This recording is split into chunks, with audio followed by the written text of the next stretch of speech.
Good evening. I appreciate the opportunity to speak directly to the American people tonight about how we can end this shutdown and meet the needs of the American people. Sadly, much of what we heard from President Trump throughout this senseless shutdown has been full of misinformation and even malice. The President has chosen fear. We want to start with the facts.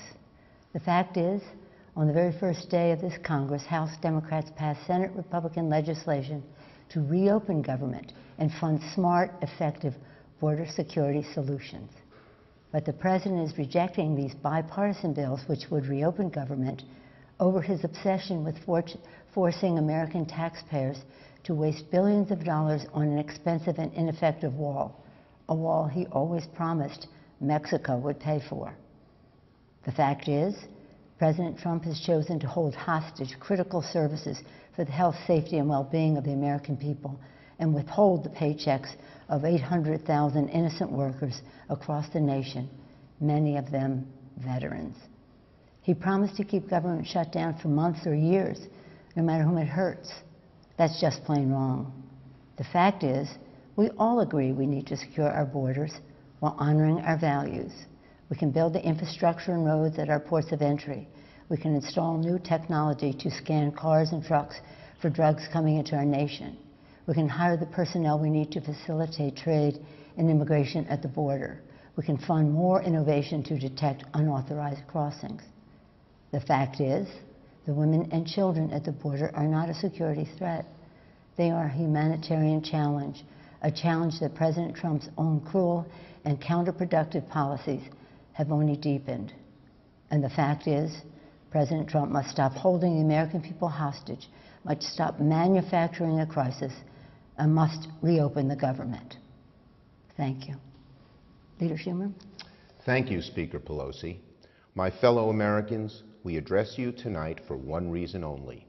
The President of the United States, having failed to get Mexico to pay for his ineffective, unnecessary border wall, and unable to convince the Congress or the American people to foot the bill, has shut down the government.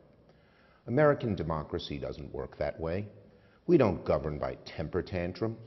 No president should pound the table and demand he gets his way, or else the government shuts down, hurting millions of Americans who are treated as leverage.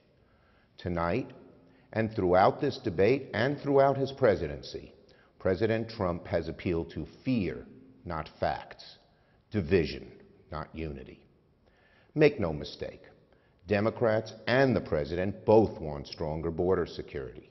However, we sharply disagree with the President about the most effective way to do it. So, how do we untangle this mess? Well, there's an obvious solution. Separate the shutdown from arguments over border security. There is bipartisan legislation by Democrats and Republicans to reopen government while allowing debate over border security to continue.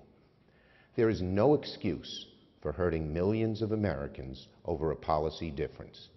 Federal workers are about to miss a paycheck. Some families can't get a mortgage to buy a new home. Farmers and small businesses won't get loans they desperately need. Most presidents have used Oval Office addresses for noble purposes.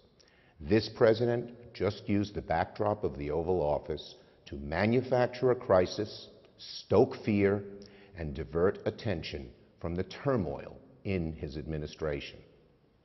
My fellow Americans, there is no challenge so great that our nation cannot rise to meet it. We can reopen the government and continue to work through disagreements over policy. We can secure our border without an ineffective, expensive wall. And we can welcome legal immigrants and refugees without compromising safety and security. The symbol of America should be the Statue of Liberty, not a 30-foot wall. So our suggestion is a simple one. Mr. President, reopen the government and we can work to resolve our differences over border security, but end this shutdown now. Thank you.